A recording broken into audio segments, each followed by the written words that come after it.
Hello friends, welcome to my new blog. তো আজকে হলো ষষ্ঠী। তো সকাল সকাল উঠে পুজো টুজো দিয়ে এখন রেডি হয়ে গেছি, ওই বাড়ি যাবো বলে ষষ্ঠী। তো একটা নতুন শাড়ি পরে নিয়েছি, তো চলো। তো আমাদের বাড়ির নতুন কি দেয় বলো তো? দেখতে পাচ্ছ আমাদের এখন দুটো গপ্পু। তা এখন আমরা বেরিয়ে পড়লাম। ফার্স্টে গিয়েছিলাম একটু বাজারে দই মিষ্টি কিনতে। ফাইনালি এখন আমরা চলে আসলাম এই বাড়িতে।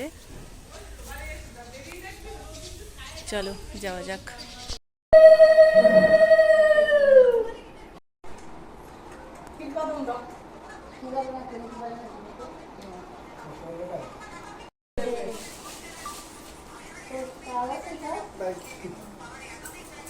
ফার্স্টে জেঠি ষষ্ঠী করে নিল, ওকে আশীর্বাদ করে।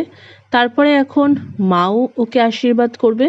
ওর সাথে সাথে আমি একটু বসে নিয়েছি যাতে একটু আশীর্বাদ পাই। তো মা তাই দুজনকেই একটু মিষ্টি খাইয়ে দিল। তো এখন নিয়ম পালন হয়ে গেল।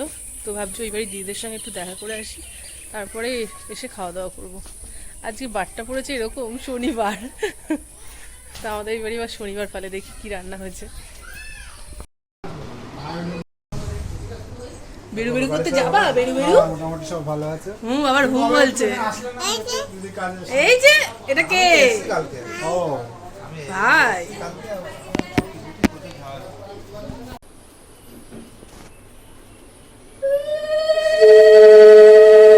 এই বাড়ি এসেছিলাম, এই বাড়ি এসে আবার 3 জামাইকে একসাথে ষষ্ঠী পালন করা হচ্ছে।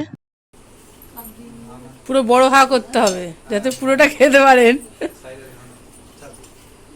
খাটে এসে বস, ওদিকে আয়, খাটে এসে বস। কই শোনা কই? বাবারে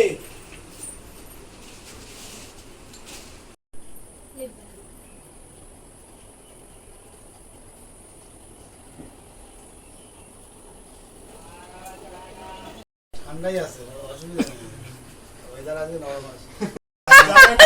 আমাদের মতো বেশি ঠান্ডা করার দরকার, তাই বলতে চাইলো। তো এখন আমরা সবাই খেতে বসে গিয়েছি। জামাইবাবু এবার আসতে পারেনি, কালকে আসবে। তো আমাদের কালকেই মেন খাওয়া দাওয়া হবে। তো আজকে শনিবার, তাই নিরামিষ। তো তাও মাও দেখছি ওর প্রিয় রাইস করেছে, ফ্রাইড রাইস, এখানে স্যালাড, এখানে আলুর দম, চাটনি, পাঁপড় আর মিষ্টি। আর দইও তো আছে। দই এখন দেবো না, পরে দেবো, পরে দেবো, জল কেটে যাবে। খাওয়া দাওয়া করেও চলে গেছিল ওর কাজে। এখন সবাই আমাদের বাড়িতে এসেছে, এখন ওদেরকে একটু টিফিন করতে দেওয়া হয়েছে। সব জামাইবাবু দিদিরা সবাই মিলে জমিয়ে গল্প করা হলো। তো আজকে হলো সানডে। আজকে এখন ঘুম থেকে উঠে ফ্রেশ হলাম। তো দেখি মার সব রান্না প্রায় কমপ্লিট, মানে অনেক কিছু হয়ে গেছে, মাছ টাছগুলো হয়ে গেছে, এখন 2 রকম মাংস বাকি। তো আমাদের দায়িত্ব দিয়েছে লুচিটা করে নিতে ঘরে, লুচি আর তরকারি। তো তাও দেখলাম তরকারিটা দিদির হয়ে গেছে করা, এখন আমি লুচিটা ভাজবো। চলো যাওয়া যাক।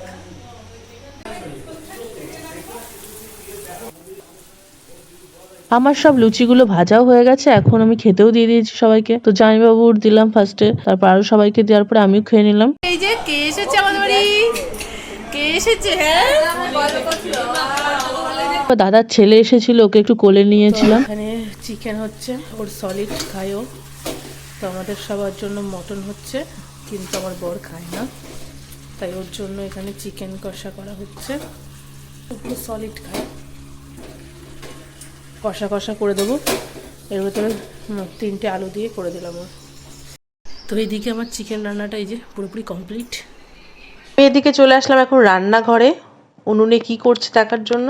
এখানে হচ্ছে মটন কষা, মা উনুনে রান্না করছে।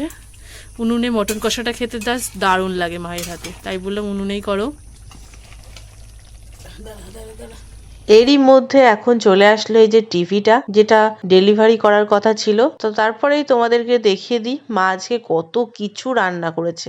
আমি সব প্লেট বের করে ধুয়ে ধুয়ে রাখলাম, এখনই ওরা চলে আসবে, সাজিয়ে দেওয়া হবে খেতে।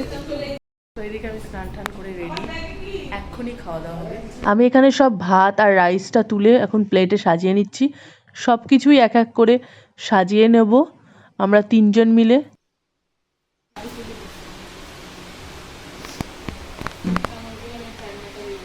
তো এখানে মা এখন সব সাজিয়ে গুছিয়ে নিচ্ছে।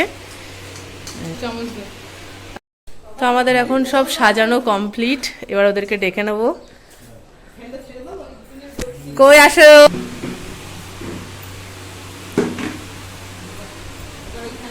কি মেনু ঠিক আছে তো?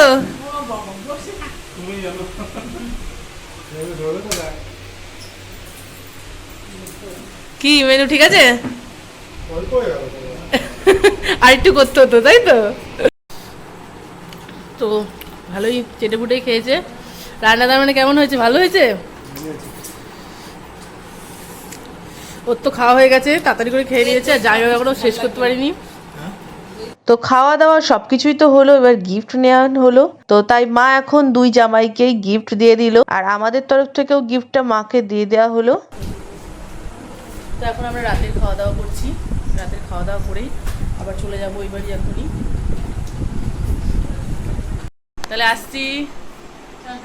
হ্যাঁ, তো আমরা এখন বাড়ি চলে যাচ্ছি। এখন বাজে রাত 11টা, আর এখন নাকি আমরা বাড়ি যাচ্ছি। তো আজকের মতো এইটুকুই ভিডিওটা। Tata, bye bye.